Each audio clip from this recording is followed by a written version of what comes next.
Hola à todos, j'espère que vous allez bien pour commencer. Écoutez, aujourd'hui la vidéo que je vous propose a été gagnée à la suite du jeu concours sur Instagram le mois dernier. Je mettrai le nom de la gagnante en barre des commentaires et je vous avoue que cette histoire est très intéressante puisqu'elle fait partie à mon sens de la série. Tout le monde connaît mais on n'a rien compris. Donc on va essayer de tout décortiquer, de réexplorer tout ça, même si je vous avoue que ça a été très compliqué parce qu'il y avait tellement d'informations contradictoires les unes aux autres que là encore j'ai dû faire des choix. Je pense avoir noté l'essentiel de l'affaire. Vous me direz en fin de vidéo vous ce que vous en pensez. Et puis écoutez, ma foi, on va cesser les digressions ici. Je vous laisse vous installer tranquillement et puis je vous dis à tout de suite. Vous avez tout de suite accepté de le défendre? Vous savez, on touche l'avocat. Donc, en tant qu'avocat, il est normal de permettre à un être humain de faire valoir ses droits. Et pour Patrice Allègre, de pouvoir déposer une demande de libération conditionnelle à l'issue de cette période de sûreté de 22 ans, c'est tout simplement faire valoir un droit. La question du bien fondé de cette demande ne se pose pas, puisque c'est un droit qui lui a été accordé, si je puis dire, par la Cour d'assises. Après, en ce qui concerne le résultat final, ça dépendra bien évidemment tant des rapports d'expertise psychologique et psychiatrique que de la décision du tribunal d'application des peines. Voilà, il y a vraiment deux questions. La première, a-t-il le droit de déposer une demande d'aménagement de peine? La réponse est oui, et je n'ai même pas envie d'en discuter. Et concernant le résultat de cette demande, c'est pas moi qui déciderai, ce n'est pas Patrice Allègre, c'est simplement des psychiatres qui vont se pencher sur son cas, des psychologues qui se pencheront sur son cas et qui soumettront au tribunal de l'application des peines des conclusions qui orienteront la décision de la juridiction. D'accord. Tout commence le 23 février 1997 dans la jolie ville de Toulouse. Émilie Espèce, une jeune femme de 21 ans, se présente à la gendarmerie complètement paniquée afin d'y déposer plainte pour viol et tentative de meurtre. En gros, voilà ce qu'elle leur explique. La nuit du 20 février, soit quelques jours avant, elle était dans un bar et elle y a fait la connaissance d'un jeune homme. Ils ont sympathisé, le courant est très bien passé. Le lendemain, ils ont décidé de passer la journée ensemble. Voilà, ils ont traîné un peu à Toulouse. Et puis le soir même, soit le soir du 21 février, des amis à elle la contactent et l'invitent à une autre soirée en périphérie de Toulouse. Donc là, elle propose au jeune homme de l'accompagner puisqu'il est véhiculé. Et puis ils ont sympathisé. Elle n'a pas de crainte en fait. C'est un jeune homme avec qui elle a bien fait connaissance. Il lui a parlé de sa vie. C'est un papa de famille. Donc voilà, c'est un Toulousain comme elle. Donc elle n'a pas de raison particulière de se méfier. Le jeune homme en question accepte et le soir donc du 21, ils se rendent à la soirée rejoindre les amis d'Émilie. Arrivée sur place, donc elle retrouve ses potes, elle s'amuse, elle danse. Le jeune homme, lui, reste en retrait. Il se mélange pas trop à son groupe d'amis. Aux alentours de 2h du matin, elle va le voir et elle lui explique qu'elle est très fatiguée et elle lui demande s'il peut la raccompagner chez elle en voiture, chose qu'il accepte. Une fois montée dans la voiture, Émilie s'endort tout de suite. Mais peu après, elle est brusquement réveillée par des mains autour de son cou.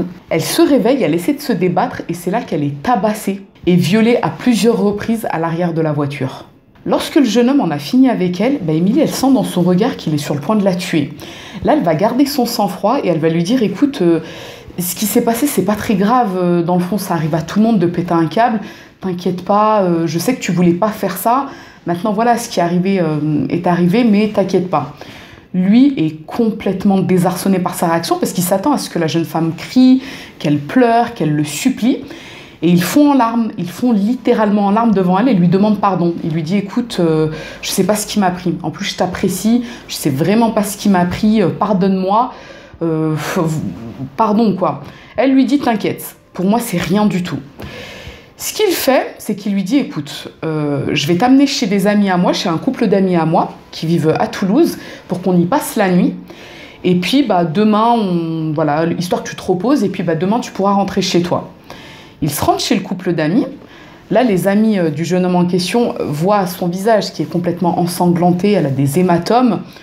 Donc là, Émilie et le jeune homme leur expliquent qu'en fait, elle s'est faite agresser dans la rue par un groupe de jeunes et que c'est le jeune homme, son agresseur, qui l'a défendu, d'où son état.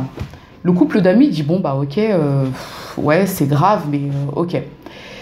Émilie est emmenée dans une des chambres de l'appartement par son agresseur. Il lui dit « Bon, on va dormir ensemble, tu restes avec moi toute la nuit. » Lui, en fait, sa crainte, c'est qu'elle se sauve au milieu de la nuit pour aller porter plainte.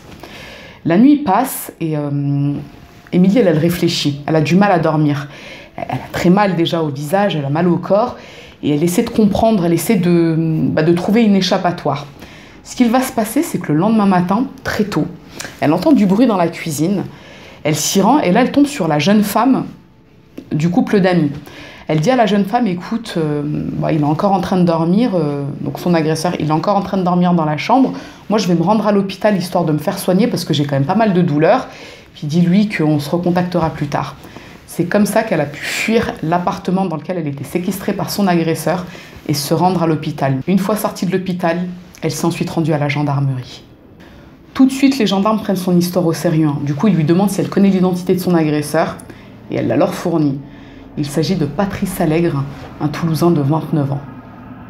Et c'est grâce à ce témoignage que toute l'affaire démarre. Le juge en charge de l'instruction du viol et de la tentative de meurtre d'Émilie Espès, quand il voit les détails de l'affaire, tout de suite, il fait le rapprochement avec une affaire classée sans suite. Le 24 janvier 1990, une étudiante de 19 ans, Laure Martinet, avait été retrouvée morte sur le bas-côté d'une route à 20 km de Toulouse. Elle avait été violée et étranglée. Et il s'avère que la victime avait grandi à Saint-Geniès-Bellevue, comme Patrice Allègre. Le juge demande aussitôt une comparaison ADN entre le sperme retrouvé sur Émilie Espès et celui retrouvé sur Laure Martinet, et ça match. Il lance un mandat d'arrêt, mais le problème, c'est que Patrice Allègre est déjà loin puisqu'il a fui dans l'Ariège le lendemain de l'agression d'Émilie Espès. À partir de là, on perd sa trace. Quelques mois plus tard, soit le 11 juillet, le corps d'une jeune femme de 35 ans, Mireille Normand, est retrouvé enterré dans son jardin à Foix par son frère Alain. Malgré un état de décomposition quand même assez avancé, l'autopsie révèle qu'elle a été violée, battue et étranglée. Et les gendarmes de Toulouse font tout de suite le rapprochement entre les deux affaires. Ils envoient une photo de Patrice Allègre à leurs collègues gendarmes de Foix. Et les gendarmes de Foix, ce qu'ils vont faire, c'est qu'ils vont présenter la photo à l'entourage de Mireille Normand pour leur demander si cette personne leur dit quelque chose. Et effectivement, ils sont formels. L'homme sur la photo est l'homme que Mireille avait hébergé quelques nuits. Il se faisait appeler Franck. Mais là encore, Patrice est déjà très loin puisqu'il a fui en Espagne le 25 juin. Les 2 mois qui suivent, les gendarmes ne parviennent pas à remonter sa trace. D'autant que, à cette époque, le téléphone portable n'était pas autant utilisé qu'aujourd'hui. Patrice Allègre n'en possédait pas et les écoutes téléphoniques ciblant l'entourage de Patrice Allègre, à savoir ses amis, sa famille, ne donnent rien. Il ne les tient pas informés de l'endroit où il se trouve. Il faut attendre le 3 septembre pour que certaines écoutes téléphoniques le géolocalisent à Paris. Et en fait, c'est des écoutes téléphoniques entre lui et sa maîtresse, l'une de ses maîtresses qui vivait sur Paris. Donc de là, on sait qu'il est monté à Paris. Mais ce que les gendarmes ne savent pas encore, c'est qu'il vient tout juste de commettre un nouveau meurtre dans la capitale cette fois-ci. En fait, ce qui s'est passé, c'est que le lendemain, soit le 4 septembre, il y a un incendie qui s'est déclaré dans un appartement du 15e arrondissement de Paris. Et quand les pompiers se sont rendus sur place et qu'ils ont éteint le feu, c'est là qu'ils y ont découvert le corps de la locataire de 28 ans, Isabelle Chichery. L'autopsie révèle qu'elle a été battue, étranglée et violée. Au même moment, les gendarmes de Toulouse contactent la police judiciaire de Paris pour leur dire qu'ils sont parvenus à géolocaliser à Paris un individu très dangereux qu'ils recherchent depuis plusieurs mois et qu'il pourrait être lié au meurtre d'Isabelle Chichery. Ils leur font parvenir tant bien que mal la photo de Patrice Allègre. Et là, la police judiciaire va montrer cette photo à l'entourage d'Isabelle Chichery. Et là encore, ses amis sont formels. Il s'agissait de l'homme qu'elle avait hébergé pour quelques nuits. À partir de là, on recoupe l'agression d'Émilie Espès, le meurtre de Mireille Normand et le meurtre d'Isabelle Chichery. On sait qu'on a affaire au même individu. Des gendarmes de Toulouse en charge du dossier montent sur Paris afin de travailler de pair avec la police judiciaire. Ce que l'on sait à ce moment-là, c'est que Patrice Allègre est toujours à Paris, puisque les différentes écoutes téléphoniques des cabines téléphoniques de la capitale permettent de le situer encore sur Paris. Il n'a pas pris la fuite. Et on parvient même à géolocaliser l'un de ses amis proches qu'il a appelé afin de lui demander son aide. Du coup, les enquêteurs se rapprochent de cet ami en question. On demande à l'ami en question, qui vit donc en région parisienne, de tendre un piège à Patrice Allègre et il accepte. Là, les enquêteurs lui disent « Écoute, ce que tu vas faire, c'est que dès qu'il t'appelle et qu'il te demande de l'aide, t'acceptes tout de suite. Tu lui dis « Ok, il n'y a pas de problème. » Et tu lui donnes rendez-vous dans un endroit spécifique et de là, nous, on pourra l'arrêter. Patrice Allègre appelle. Son ami lui donne rendez-vous dans un appartement de Châtenay-Malabry. Et c'est comme ça qu'il est appréhendé le lendemain, soit le 5 septembre, devant cet appartement. Il est conduit au commissariat de police et lorsqu'on le fouille, on découvre dans l'une de ses poches un petit papier avec écrit dessus Brigitte Fritz et une adresse à Cologne en Allemagne. Là, vu les différentes affaires auxquelles est liée Patrice Allègre, les enquêteurs décident de contacter aussitôt Interpol afin qu'eux prennent des informations auprès de la police allemande pour voir de qui il s'agit, si c'est une femme qui a été portée disparue ou qui est morte par exemple. Entre-temps, Patrice Allègre, qui a été auditionné, reconnaît sans difficulté le viol et le meurtre d'Isabelle Chichery et il le circonstancie. Il dit qu'il a rencontré Isabelle en Espagne lorsqu'il a fui fin juin. La jeune femme devait rentrer en France 2 jours après. Et du coup, ils se sont rencontrés 2 jours avant qu'elle ne retourne chez elle en France. Ils ont commencé à se lier, à devenir bons copains. Lui a essayé de flirter un peu avec elle, mais elle lui a mis un stop. Elle lui a dit « écoute, je suis pas intéressée ». Par contre, elle a accepté de rester amie avec lui. Elle lui a même communiqué son numéro de téléphone afin qu'il la recontacte s'il était de passage sur la capitale. Fin août, il rentre en France et il monte à Paris. Là, il galère. Pas d'appartement, pas de logement, pas d'argent. C'est pourquoi il contacte Isabelle Chichery le 1er septembre afin de lui expliquer qu'il a de gros problèmes, qu'on lui a volé sa voiture avec son argent. Et la jeune femme qui est complètement attendrie devant la situation de son ami, décide de l'héberger pour quelques jours. Concernant le meurtre, il explique que le soir du 3 septembre, ils étaient chez Isabelle, lui et la jeune femme, ils discutaient, la soirée se passait totalement normalement. Et à un moment, il a essayé de l'embrasser et Isabelle l'a repoussé en lui expliquant qu'elle ne souhaitait pas avoir de relation amoureuse avec lui, qu'elle voulait simplement qu'il reste bon copain. Et c'est comme ça qu'il aurait complètement vrillé. Il l'a donc torturé, violé, étranglé et ensuite il a mis le feu à l'appartement afin d'effacer toute trace de son passage. Concernant le bout de papier retrouvé dans sa poche avec le nom Brigitte Fritz, il explique aux enquêteurs qu'il s'agit d'une jeune Allemande qu'il a rencontrée en Espagne le 4 juillet, donc quelques jours après le départ d'Isabelle. Ils ont commencé à se fréquenter, ils ont entamé une relation amoureuse et il l'a même suivie en Allemagne le 17 juillet afin de vivre chez elle. Mais finalement, Brigitte Fritz le met à la porte le 14 août, c'est la raison pour laquelle il retourne en France. Patrice Allègre est donc mis en examen le 8 septembre pour le viol et le meurtre d'Isabelle Chichery. Mais pour les enquêteurs, il faut continuer de creuser. Dans la foulée, il avoue 2 meurtres supplémentaires. Celui de Mireille Normand en juin 1997, les enquêteurs étaient déjà sur sa piste pour cet homicide, donc pour eux ça coule de source, mais il leur faut des aveux circonstanciés. Il explique qu'il a rencontré Mireille Normand à Foix le 14 juin 1997 lors d'un méchoui, et là le courant est plutôt bien passé entre les deux. Il a expliqué à la jeune femme qu'il était en galère, qu'il n'avait pas de logement, pas d'argent, pas de travail. Et de là, Mireille Normand, attendrie par la situation de Patrice Allègre, aurait accepté de l'héberger pour quelques jours en échange de petits travaux dans la maison, des petits travaux de jardinage. Par contre, elle a été claire avec lui, elle lui a expliqué qu'elle ne recherchait pas de relation amoureuse avec lui, mais simplement à le dépanner. Allègre la remercie. 3 jours plus tard, il la tue après l'avoir torturée et violée. Le second meurtre qu'il avoue est donc celui de Laure Martinet, commis en janvier 1990. Là encore, son ADN a été retrouvé sur le corps de la victime, donc il n'y a pas vraiment de surprise. Mais pour ce crime, il se refuse à des aveux circonstanciés. Il ne veut pas rentrer dans les détails. Et durant ces différents interrogatoires, Patrice Allègre va commettre un lapsus qui va mettre la puce à l'oreille de l'un des gendarmes. En fait, quand il va parler de ses victimes, il va en nommer une, Martine. Or, dans la liste, il n'y a pas de Martine. C'est là que l'un des gendarmes repense à une vieille affaire, classée sans suite, la disparition très troublante de Martine Escadéas près de Toulouse, le 8 décembre 1986. Du sang avait été retrouvé dans son appartement et ses voisins l'avaient même entendu crier le matin de sa disparition. Mais les enquêteurs à l'époque n'avaient rien trouvé, aucune preuve, aucun témoignage qui puisse les diriger sur cette piste. Du coup, le dossier avait été classé sans suite. Un second gendarme présent également lors des auditions pense lui à une autre affaire survenue quelques mois plus tôt à Toulouse, la mort d'une jeune femme classée en suicide. Le 12 février 1997, le corps de Martine Mathias, une championne de boxe de 29 ans, est retrouvé à son appartement de Toulouse. Ce qui s'est passé, c'est qu'un incendie s'était déclaré dans l'appartement, et quand les pompiers sont arrivés, qu'ils ont éteint le feu, c'est là qu'ils ont découvert le corps de la jeune femme carbonisée.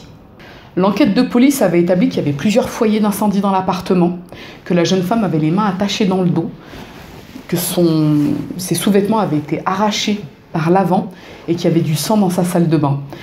L'autopsie, quant à elle, avait révélé du chloroforme dans l'estomac de la jeune femme, ainsi que des brûlures électriques au niveau de ses parties intimes. Malgré ça, la sûreté urbaine, la police judiciaire et le médecin légiste avaient conclu à un suicide.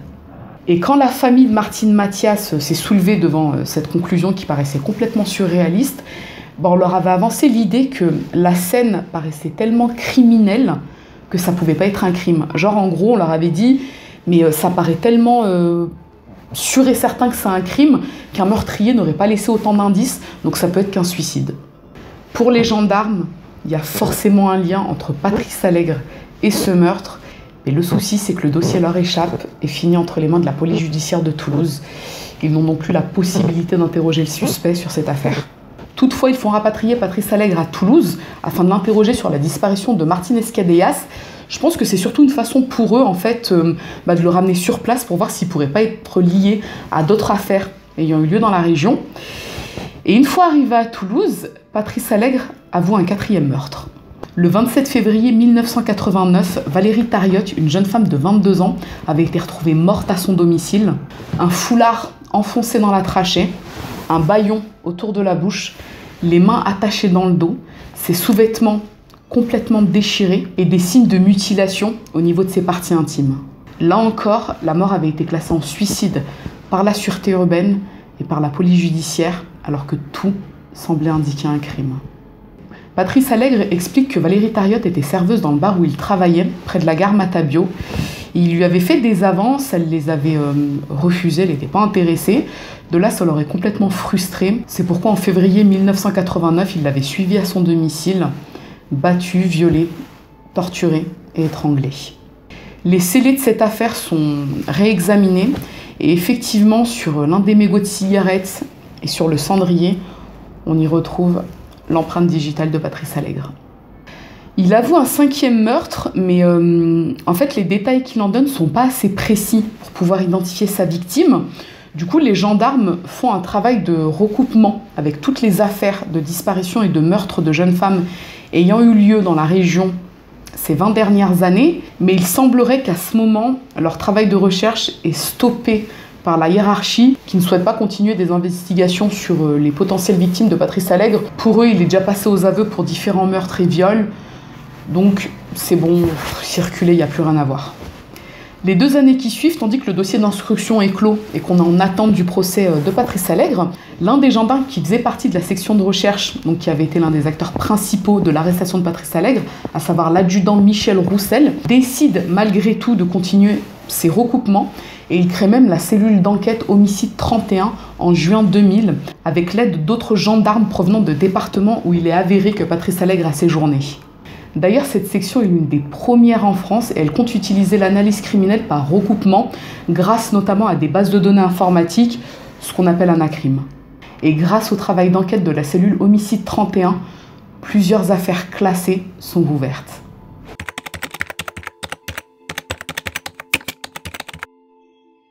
Le meurtre, le 5 décembre 1987, de Josette Le Goy, une prostituée de 60 ans, retrouvée les mains attachées dans le dos et étranglée à son domicile près de la gare Matabio. Son appartement avait été également incendié. La disparition, le 16 août 1989, d'Hélène Loubradou, 27 ans, à la sortie d'une clinique psychiatrique près de Toulouse. La mort non expliquée de Marie-Longue Brassat, une infirmière de 41 ans. Elle disparaît le 1er mai 1990 en sortant de son domicile à Castres. Son corps est retrouvé 1 mois plus tard dans un bois, de multiples fractures au visage et au péroné. L'affaire sera classée en mort naturelle. La mort non expliquée de Valérie Réorda, une adolescente de 16 ans. Elle avait disparu le 7 août 1990 après une fête de village à Saint-Jory. Son corps putréfié est retrouvé 10 jours plus tard caché sous une roue de tracteur dans un champ. La mort mystérieuse en septembre 1990 d'Edith Schleckart, une jeune femme de 22 ans. Retrouvée sur le bas-côté d'une route, les vêtements déchirés, une bombe lacrymogène entre les cuisses. Le médecin légiste avait conclu à une overdose. Le meurtre de Lynn Galbardi, une prostituée de 29 ans, retrouvée violée et étranglée dans une chambre d'hôtel à Toulouse le 2 janvier 1992. Le meurtre d'un prostitué travesti de 48 ans, Claude Martinez, poignardé à mort dans son appartement à Toulouse le 27 février 1992. La mystérieuse disparition près de Toulouse le 2 mars 1992 de Corinne Lazzari, une aide-soignante de 29 ans. Son véhicule en panne d'essence avait été retrouvé sur le bas-côté d'une route.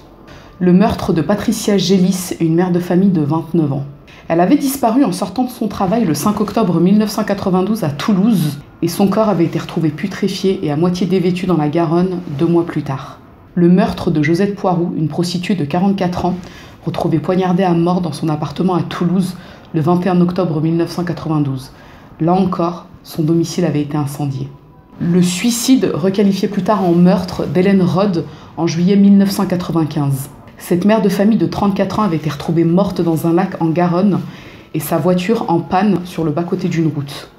On recoupe toutes ces dates, tous ces lieux avec l'itinéraire de Patrice Allègre, les villes où il a habité, les amis qu'il a eus à tel et tel endroit, des dizaines d'auditions sont menées et c'est payant. Françoise Dorival, une ancienne prostituée toulousaine, leur rapporte qu'en 1992, Patrice Allègre, qui fréquentait alors assidûment le monde de la nuit et le monde de la prostitution toulousaine, l'avait violée et avait tenté de la poignarder avant qu'elle ne s'échappe. Elle ajoute que l'une de ses anciennes collègues, une certaine Christelle Bourg, alias Patricia, l'a également beaucoup côtoyée et qu'apparemment, elle aurait des choses très intéressantes à leur apprendre. Les enquêteurs parviennent à remonter sa trace, donc à ce moment-là, Christelle Bourg a déménagé, elle a une vie bien rangée, elle a des enfants, un travail. Et quand il l'approche, tout de suite, la jeune femme est très méfiante, puisque pour elle, c'est pas une période de sa vie dont elle a envie de se rappeler. Ça lui évoque de très mauvais souvenirs, puis voilà, son passé de prostituée, elle veut pas forcément en reparler, elle est gênée. Et il y a aussi des trucs qui lui font peur quand elle parle aux enquêteurs. Elle leur dit non, moi je veux absolument pas me remémorer ce genre de choses. Les enquêteurs sentent que la jeune femme sait des choses, mais qu'elle a beaucoup trop peur pour en parler. L'adjudant Michel Roussel, qui est alors à la tête de la cellule d'enquête homicide 31, tente alors de nouer un lien avec la jeune femme. Il lui explique que de toute façon, il ne la forcera pas à quoi que ce soit, mais qu'il a besoin qu'elle puisse lui parler, qu'elle l'aide pour la mémoire de toutes ses victimes. Et progressivement, Christelle Bourg se met à dévoiler certaines choses. Donc effectivement, elle a bien travaillé au début des années 90 dans la prostitution à Toulouse, qu'elle avait pour collègue Françoise Dorival, donc l'une des victimes de Patrice Allègre, mais qu'elle était également collègue avec Lynn Galbardi, la jeune prostituée de 29 ans retrouvée morte dans un hôtel à Toulouse. Elle leur explique que Lynn et elle avaient pour proxénète Lagdar Messaouden et que Patrice Allègre était un bon ami de Lagdar. Tous les deux travaillaient de pair. Et petit à petit, elle lui dévoile que Patrice Allègre est celui qui a violé et tué Lynn Galbardi en 1992. Quand Patrice Allègre est interrogé sur ce meurtre, il avoue, mais il reste très flou sur les circonstances, le mobile, et Christelle Bourg non plus n'a pas fourni d'explication à ce meurtre. Le 7 juin 2001, il est mis en examen pour le viol de Françoise Dorival, et quelques mois plus tard, soit le 5 octobre, il est mis en examen pour les meurtres de Lynn Galbardi et Patricia Gélis. Le procès de Patrice Allègre aux Assises de Toulouse s'ouvre le 11 février 2002 pour 6 viols, 5 meurtres et une tentative de meurtre. Et on a différents psychiatres qui vont venir déposer à la barre et qui vont parler de Patrice Allègre comme un psychopathe, tueur en série organisé, ayant subi des traumatismes et des organisateurs précoces liés au débordement sexuel de sa mère, mais également à la violence de son père. Voilà ce que l'on sait du parcours de vie de Patrice Allègre. Il naît le 2 juin 1968 à Toulouse. Sa mère Micheline, qui a à peine 17 ans lorsqu'il vient au monde, elle n'est pas très emballée par son rôle de mère. C'est une grossesse accidentelle, comme on dit. Son père Roland, lui, c'est un CRS qu'on a décrit comme très violent. Un homme qui avait l'habitude de battre sa femme, mais également son fils. 7 ans après sa venue au monde, la famille s'agrandit et accueille le petit frère de Patrice Allègre. Et ce que l'on sait de son enfance, c'est que déjà, effectivement, il a grandi dans un environnement très violent. Il haïssait son père, qu'il détestait pour sa violence, qu'elle soit physique ou psychologique, alors qu'en parallèle, il idolâtrait sa mère, qui était une femme qui avait la cuisse légère, comme on dit, c'est-à-dire qu'elle multipliait les amants lors des absences de son époux. Et elle le faisait de façon totalement décomplexée devant son fils, qui à plus d'une reprise a assisté aux ébats de sa mère. Très jeune, il tombe dans la délinquance. Et histoire de fuir l'environnement violent dans lequel il vit, il multiplie les fugues. Et lors de l'une de ces fugues, alors qu'il a à peine 12 ans, il est séquestré et violé par 2 hommes. À partir de là, son parcours devient de plus en plus chaotique. Il va de moins en moins à l'école, il multiplie les actes de violence, il commence à consommer de la drogue, il en revend et il arrête totalement sa scolarité à l'âge de 14 ans. Ses parents prennent alors la décision de l'éloigner de son secteur et l'envoient vivre chez sa grand-mère paternelle en se disant que peut-être que ça le ramènera sur le droit chemin, mais bien au contraire, ça va encore plus accentuer ses actes de violence et sa délinquance. Il va même être arrêté à plusieurs reprises, mais son père, par le biais de ses relations dans la police, lui évite à plusieurs reprises le passage par la case prison. Et en 1986, alors qu'il est encore mineur, il commet sa première agression sexuelle. Peu après, ses parents divorcent. Sa jeunesse est donc ponctuée par de la délinquance, par de la consommation de drogue, d'alcool, de la revente de drogue, mais en parallèle, il a quelques activités salariées, on va dire plus ou moins traditionnelles. Il est par exemple disque jockey, barman ou même encore videur dans les boîtes de nuit de la gare Matabu. Il est très attiré par le monde de la nuit. Et en janvier 1988, il fait la rencontre de Cécile Chambert, une jeune fille de bonne famille pour laquelle il a tout de suite un coup de foudre. D'ailleurs, un peu plus d'un an après, soit en juillet 1989, ils auront une fille ensemble, Anaïs. Mais dès le départ, et malgré que Patrice Allègre est très amoureux de Cécile, leur relation est très instable. Il est violent, il travaille une fois sur deux, il ne sait pas vraiment comment se comporter en couple. Et d'ailleurs, concernant sa violence, il a même été rapporté que lors d'une dispute avec Cécile, il a un jour saisi sa fille Anaïs et il l'a balancée contre un mur. Après plusieurs plaintes pour coups et blessures, Cécile le quitte définitivement début 1995. Il s'installe alors chez l'une de ses maîtresses qui tient une discothèque.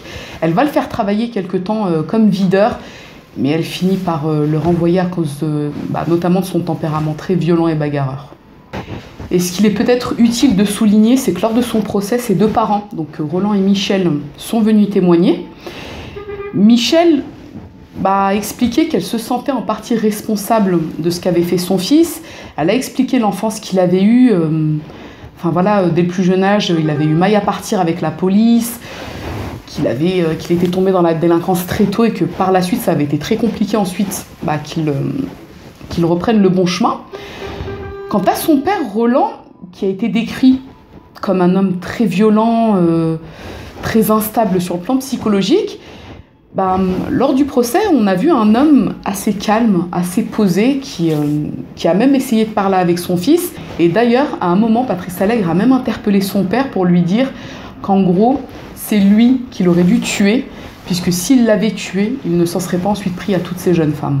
Le 21 février, après 10 jours de procès, Patrice Allègre est condamné à la réclusion criminelle à perpétuité, assortie d'une peine de sûreté de 22 ans, pour 6 viols, 5 meurtres et une tentative de meurtre.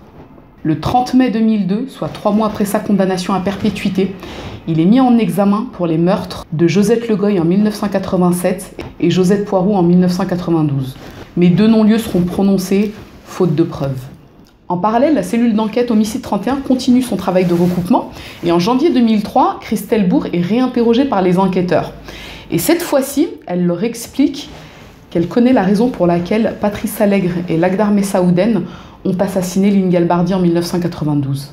Elle explique que quelques semaines avant le meurtre de Line Galbardi, Patrice Allègre et Lakhdar Messaouden ont conduit les 2 jeunes femmes, donc Christelle et Line, près d'un champ, et qu'ils étaient accompagnés d'une jeune femme, une jeune fille qu'ils avaient commencé peu de temps avant à prostituer. Et il semblerait que cette jeune fille avait commencé à se rebeller, qu'elle voulait sortir du milieu de la prostitution, et de là, Patrice Allègre l'aurait violée et assassinée devant Line et Christelle. Line, complètement traumatisée, s'est rendue quelques jours plus tard au commissariat afin de reporter ce dont elle avait été témoin. Et manque de chance, elle serait tombée sur un policier ripou qui était proche du milieu du proxénétisme et proche de son proxénète Lakhdar Messaouden. Et il aurait dit donc au proxénète l'une de tes prostituées vient de me parler de ça, occupe-toi d'elle. C'est pourquoi ils l'ont amenée à l'hôtel de l'Europe à Toulouse et l'ont tuée. Le veilleur de nuit de l'hôtel L'Europe, Gilbert Carterade, est interrogé par les enquêteurs et lui nie avoir assisté à un quelconque meurtre. Il dit non, moi je vois pas du tout de quoi il est question, j'ai rien à voir là-dedans. Il est toutefois mis en examen pour complicité de meurtre. Quant à Lakhdar Messaouden, impossible de l'interpeller pour l'interroger, puisqu'il s'avère qu'il a été expulsé en Algérie en 1994 après avoir purgé une petite peine de prison pour proxénétisme. Une autre ancienne prostituée toulousaine est interrogée, Florence Khelifi, alias Fanny. Les enquêteurs avaient essayé de l'approcher en juillet 2002, mais elle n'avait pas voulu parler avec eux, en fait, parce qu'elle avait également changé de vie, hein. Elle était mère de famille, elle s'apprêtait à se marier. Mais les enquêteurs avaient senti qu'elle avait surtout très peur de témoigner, de dire des choses dont elle avait été témoin par le passé. Et finalement, ils parviennent à nouer une espèce de lien avec elle et elle va progressivement se confier. D'une part, elle confirme les dires de Christelle Bourg concernant la mort de Lynn Galbardi. Et d'autre part, elle dévoile que plusieurs magistrats de Toulouse ont déjà bénéficié de ses services, parfois même au palais de justice de Toulouse, mais elle refuse de dévoiler leur nom. Ces accusations concernant des magistrats de Toulouse sont tout de suite prises au sérieux pour 2 raisons. La première, c'est que ces accusations sont très circonstanciées. Et la deuxième, c'est que d'une part, Christelle Bourg les confirme, mais également 2 autres prostituées qui ont été interrogées indépendamment, Nadia et Isabelle. Bon, à partir de maintenant, on va rentrer dans le vif du sujet. Du coup, il va y avoir pas mal de noms, pas mal de dates. Voilà, donc là, je pense qu'il faut être très concentré, sinon vous allez être perdu. Donc Florence Khelifi a été interrogée par la cellule d'enquête homicide 31. Elle a commencé à raconter certaines choses par rapport à des magistrats de Toulouse. Elle n'a pas voulu encore dévoiler les noms. De leur côté, Nadia, Isabelle et Christelle Bourg confirment ce qu'elle a dit, mais eux sont interrogés indépendamment, ce qui veut dire qu'elles n'ont pas pu se mettre d'accord entre elles. C'est pour ça qu'on les prend au sérieux. Progressivement, Florence Khelifi, donc alias Fanny, va donner les noms des magistrats concernés. Et elle va même ajouter que l'un des magistrats était très proche de Patrice Allègre. Et cette information est corroborée par plusieurs témoins, dont l'ancienne compagne de Patrice Allègre. Le magistrat en question, c'est Marc Bourraguet, vice-procureur au tribunal de Montauban et ancien substitut du procureur. Elle explique que Patrice Allègre et Lakhdar Messaouden avaient l'habitude de fournir des prostituées lorsque certains magistrats organisaient des soirées sadomaso et que lors de ces soirées, il y aurait même eu des mineurs et des actes de torture et de barbarie. Et c'est à partir de ces ultimes révélations que la machine médiatique se met en route. Le 1er avril 2003, le quotidien La Dépêche de Midi dévoile, en donnant des pseudos, que 2 anciennes prostituées toulousaines, donc Fanny et Patricia, accusent Patrice Allègre d'avoir été l'homme de main d'un réseau de proxénétisme et qu'il aurait été protégé par les institutions policières, mais également judiciaires. Un autre prostitué travesti se joint aux déclarations de Fanny et Patricia. Il s'agit de Pierre-Olivier Puy, alias Jamel. Donc lui confirme ce qu'elles ont dit précédemment et il va même plus loin dans ses déclarations puisqu'il affirme que lors d'une des soirées à laquelle il a participé, il a aperçu la petite Marion Wagon, une fillette enlevée à Agen en 1996. Le 15 avril 2003, le procureur de Toulouse ouvre une information judiciaire pour viol aggravé accompagné d'actes de torture et de barbarie commis par des personnes abusant de l'autorité que leur confère leurs fonctions et pour proxénétisme en bande organisée. Tandis que l'instruction suit son cours, la rumeur commence à prendre de l'ampleur et certains noms notables commencent à filtrer fin mai par le biais de la presse. Le substitut Marc Bourraguet, le président du CSA Dominique Baudis, ainsi que le procureur général Jean Wolf. Le 14 mai 2003, Patrice Allègre est mis en examen pour le meurtre de Claude Martinez en février 1992. Lui nie complètement, il dit qu'il n'a absolument rien à voir là-dedans, qu'il n'a jamais fréquenté le milieu de la prostitution masculine, même s'il a été prouvé a posteriori qu'il a effectivement fréquenté certains prostituums. Pour les enquêteurs, le mobile en fait reste assez flou, mais les 2 principales accusatrices, Fanny et Patricia, expliquent que ça a un rapport avec des photos et des vidéos prises à l'insu des clients. Qu'en gros, Patrice Allègre aurait été mandaté pour tuer Claude Martinez, qui avait en fait des vidéos et des photos à l'insu de ces magistrats. À ce moment-là, la France entière sait de qui il est question, quand on parle de magistrats, de notables. Donc en tête de ligne, Marc Bourraguet, Dominique Baudis, Jean Wolf, mais pas que. Donc là, à ce moment-là, on va dire que c'est l'effervescence, les médias se font les choux gras de toute cette affaire. Chaque jour, on a de nouvelles révélations. Et ce qu'il va se passer, c'est que le 18 mai 2003, Dominique Baudis prend les devants et il intervient au journal de 20h sur TF1 afin d'y clamer son innocence, d'expliquer qu'il a été mis en cause dans cette affaire, puisque certaines rumeurs évoquant son nom avaient filtré, mais qu'il est complètement innocent. D'après lui, il s'agirait d'une machination orchestrée afin de le faire tomber sur le plan politique. Moins de 10 jours après, soit le 27 mai, Pierre-Olivier Puy, alias Jamel, est mis en examen pour dénonciation de crimes ou délits imaginaires ayant exposé les autorités judiciaires à d'inutiles recherches et témoignages mensongers. Lors de sa mise en accusation, il dit avoir été manipulé par Patricia, donc Christelle Bourg alias Patricia, ainsi que des journalistes qui lui auraient promis de l'aider financièrement à payer ses opérations de transition sexuelle.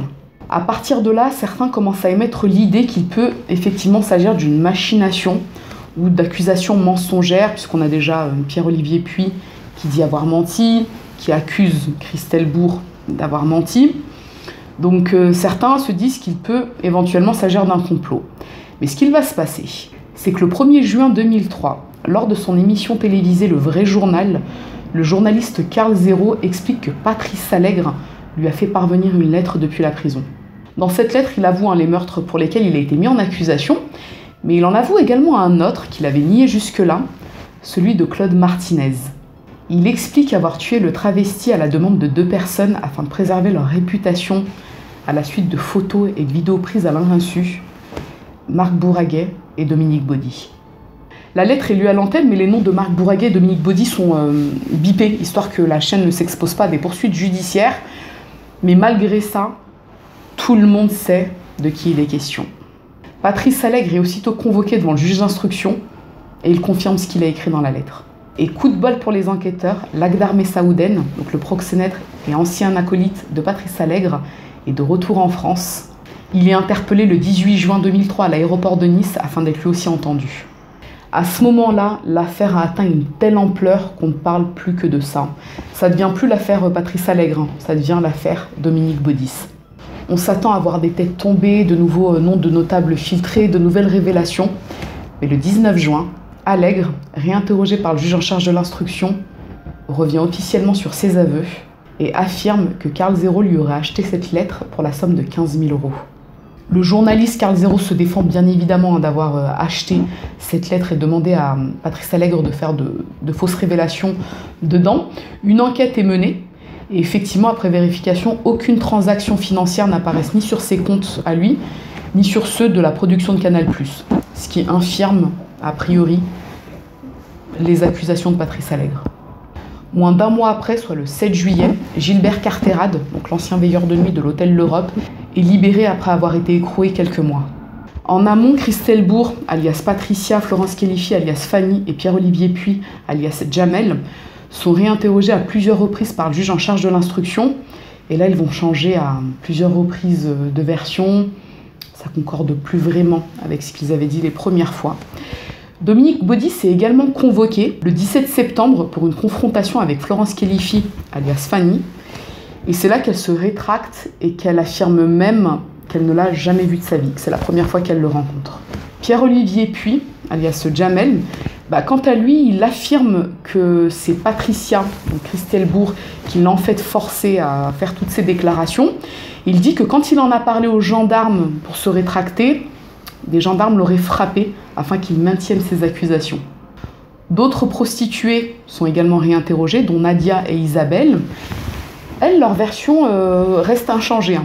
Elles disent qu'effectivement, elles ont été fournies, vendues à certains magistrats de Toulouse, mais elles, dès le départ, elles ne portaient pas autant d'accusations que les 3 autres, à savoir qu'elles donnaient quelques détails. Elles disaient oui, effectivement, tel magistrat, tel notable a fait appel à mes services, mais c'était beaucoup moins chargé que pour les 3 premiers. Mais elles confirment, elles restent sur leur position. Oui, Lakhdar Messaouden était leur proxénète, Patrice Allègre était l'ami de Lakhdar Messaouden, et tous les deux les ont parfois vendus pour quelques heures à des personnalités politiques. Du coup, pour le juge d'instruction, c'est un peu compliqué de faire le ménage face à tous ces rebondissements, face à tous ces revirements, d'autant que Patrice Allègre revient donc officiellement sur ses aveux et qu'il dit qu'il n'a jamais aidé un quelconque notable, un quelconque magistrat à se mettre en relation avec des prostituées du monde de la nuit de Toulouse dans les années 90. Il dit que lui et Lakhdar n'ont jamais fait ce genre de choses. Lakhdar Messaouden, pareil, il confirme, il dit « Ah oui, effectivement, nous, on n'a jamais rien à voir, on n'a jamais fréquenté de notables et on ne leur a jamais fourni aucune prostituée. » Malgré ces nouvelles dénégations, il est tout de même entendu que Pierre-Olivier Puy, alias Jamel, soit réentendu par le juge en charge de l'instruction fin 2003. Malheureusement, le 20 septembre, soit peu de temps avant une réaudition avec le juge, il est retrouvé mort dans une chambre de la clinique Marigny près de Toulouse. L'autopsie conclut à l'asphyxie à la suite d'une grosse ingestion médicamenteuse, donc à une mort accidentelle, donc non criminelle. Le mois suivant, les principales accusatrices, à savoir Christelle Bourg, alias Patricia, et Florence Khelifi, alias Fanny, se rétractent et affirment avoir menti. Lakhdar Messaouden, quant à lui, est disculpé et relâché, et Patrice Allègre campe sur ses positions, à savoir qu'il n'a jamais approché de figures politiques de Toulouse et qu'il ne leur a jamais fourni de prostituées. Dans la foulée, l'adjudant Michel Roussel fait valoir son droit à la retraite, mais avant son départ, il est auditionné par un juge afin de savoir s'il a manipulé Christelle Bourg et Florence Khelifi afin qu'elles accusent, entre autres, Dominique Baudy. En gros, on le met en cause et on le soupçonne même d'avoir monté toute cette affaire. En juin 2004, il publie Homicide 31 au cœur de l'affaire Allègre. Et dans son livre, il explique les raisons pour lesquelles il est parti à la retraite, à savoir que quand il a monté la cellule d'enquête Homicide 31, son but c'était vraiment de recouper toutes les affaires dans la région, donc disparition de femmes, meurtre de femmes, mort classée en suicide, et qu'il a senti au sein même de sa hiérarchie qu'il y avait certaines réticences, comme si c'est pas qu'on lui faisait pas confiance, mais si, on lui faisait plus confiance, on le soupçonnait peut-être de mettre un peu trop de zèle dans ses enquêtes. Et il ajoute également que l'affaire Allègre a été fortement sabotée par la médiatisation de l'affaire Baudis.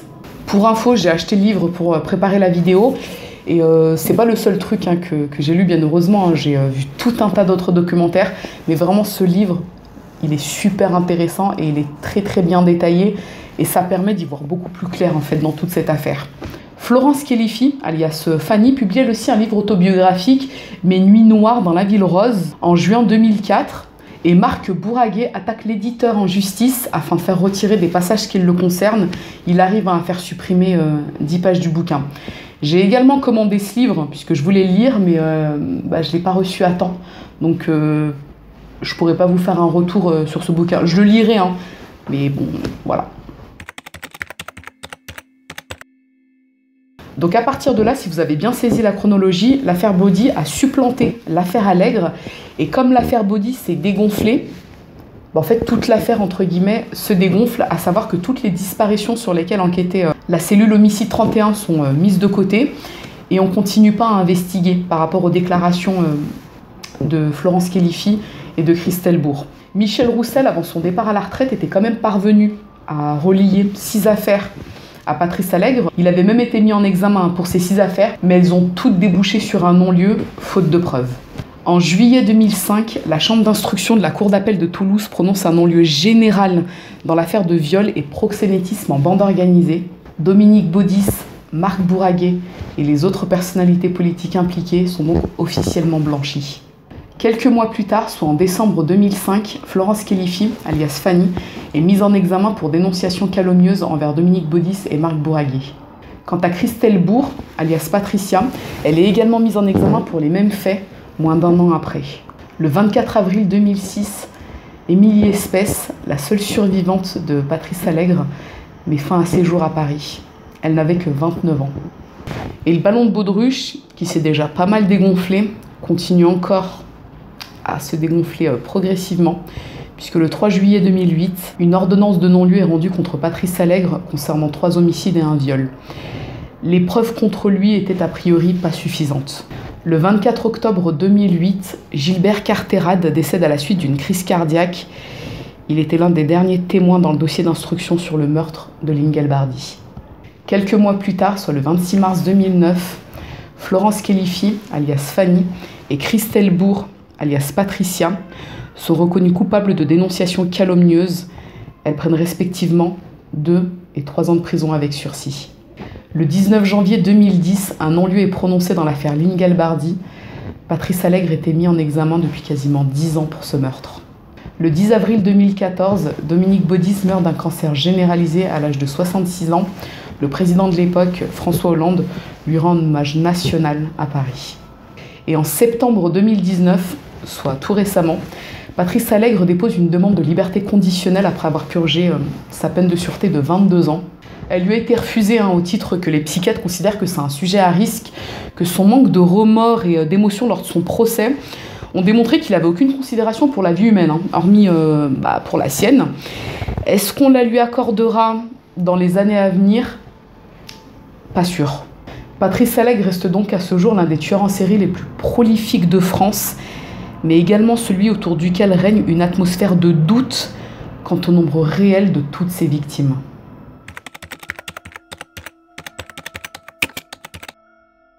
La première chose que je voudrais souligner avant d'embrayer sur mon opinion, c'est en fait le travail remarquable de l'adjudant Michel Roussel. Je trouve que le travail qu'il a fourni, c'est un délire, c'est exemplaire. Le gars, il a fait un taf monstre et il s'est replongé dans des histoires qui dataient de 10, 20 ans.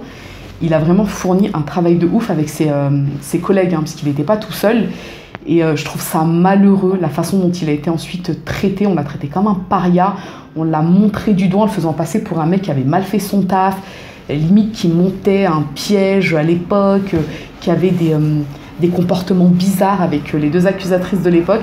J'ai trouvé que c'était malheureux, parce que quand on tombe sur des gens comme ça qui savent faire leur travail et qui ne rechignent pas devant la tâche et qui ne sont pas corrompus surtout, de voir la façon dont il a été traité, c'est dégueulasse. Ça rappelle un peu la triste mort par suicide bizarre du gendarme Jean-Bert, celui qui avait enquêté dans l'affaire Émile Louis, et plus récemment la gendarme Myriam Sacry à Lyon, qui elle aussi était retrouvée morte dans des circonstances très étonnantes, et on a classé ça en suicide.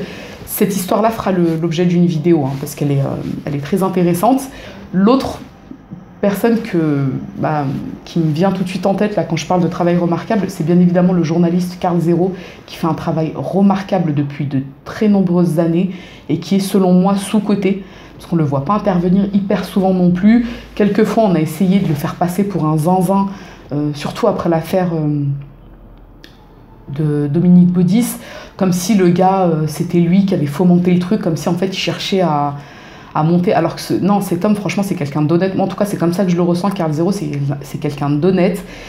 On essaie de le faire passer pour des fois ce qu'il n'est pas, et ça fait mal au cœur, parce que tu te rends compte du travail sincère qu'il fournit, et à côté de ça tu vois des gens qui font même pas bien leur boulot, parce que c'est les journalistes, des grands médias qui font ça généralement, qui pointent telle et telle personne du doigt. C'est souvent ces gens-là qui mettent pas le pied sur le terrain, qui n'enquêtent pas parce qu'ils sont dans leur bureau, et que en fait leurs articles ils l'écrivent depuis leur machine à écrire, enfin depuis leur ordinateur maintenant, depuis leur bureau, mais ils vont pas enquêter sur le terrain. Et on a fait passer des gens comme ça pour des zinzins ou des incompétents. Ça me fait mal au cœur. Mais bon, toujours est-il que franchement ces gens-là, moi je trouve leur travail remarquable, et je trouve leur combat louable. Et c'est rassurant de savoir qu'il existe quand même des gens comme ça. Maintenant, par rapport à mon opinion, j'ai quand même sacrément l'impression que Patrice Allègre a bénéficié de beaucoup de complaisance, que ce soit de la part des autorités policières ou des autorités judiciaires. Quand on découvre une femme les mains attachées dans le dos, avec des brûlures aux parties intimes ou des mutilations, un chiffon enfoncé dans la gorge, un bâillon sur la bouche, des sous-vêtements déchirés, quand on voit tout ça et qu'on conclut à un suicide, ça laisse pantois. Franchement, ça laisse pantois, parce que c'est la sûreté urbaine, la police judiciaire et le médecin légiste qui ont conclu à des suicides pour toutes ces affaires-là, enfin celles que j'ai évoquées. On est là, on se dit c'est une blague. Et qu'on ne parle pas d'incompétence, parce qu'à la limite, incompétence, je veux bien, mais s'il avait été question que d'une affaire. Là, il y en a eu plusieurs, et puis c'est pas seulement la sûreté urbaine qui a dit c'est un suicide. On a la sûreté urbaine, la police judiciaire et le médecin légiste. Non, c'est pas de l'incompétence. En fait, parler d'incompétence, c'est rendre la chose moins grave que ce qu'elle est vraiment. Parce que genre, si on dit au peuple, cet enquêteur a classé ça en suicide parce qu'il est incompétent, c'est moins chaud que de dire cet enquêteur a classé ça en suicide parce que c'est un ripou et qu'il avait des liens dans certains milieux et que c'était préférable pour lui de faire passer ça pour un suicide pour éviter qu'on enquête et qu'on remonte de fil en aiguille toutes ces affaires-là. Je ne sais pas si vous voyez où je veux en venir.